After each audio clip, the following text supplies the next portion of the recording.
మీరు మీ పనుల్ని పెంచుకుంటూ పోయి మిమ్మల్ని మెరుగుపరుచుకోకపోతే ఏదో ఓ దశలో కుప్పకూలడం ఖాయం. మీరు మీ పనుల్ని పెంచుతున్నట్లయితే తప్పనిసరిగా మిమ్మల్ని మెరుగుపరుచుకోవాలి. పనులనేవి మనం ఎవరో దాని ఫలితంగా ఉండాలి. కానీ దురదృష్టవశాత్తు ఈ లోకంలో ప్రతి ఒక్కరూ ఫలానా రకమైన పని కోసం తాపత్రయపడుతున్నారు. ఫలానా రకమైన ఉద్యోగం కోసమో లేదా ఫలానా రకమైన లైఫ్ స్టైల్ కోసమో చూస్తున్నాను అన్నప్పుడు దానర్థం ఏమిటంటే మీరు ఫలానా పని చేయాలనుకుంటున్నారు.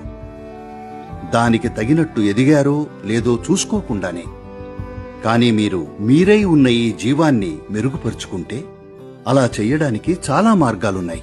అప్పుడు మీ సామర్థ్యానికి తగినట్టు పనులు వాటంతటవే జరుగుతాయి. కాబట్టి మీ జీవిత లక్ష్యాల కంటే కూడా జీవిత ప్రక్రియకే ఎక్కువ ప్రాధాన్యత ఇచ్చే దిశగా మారాలి.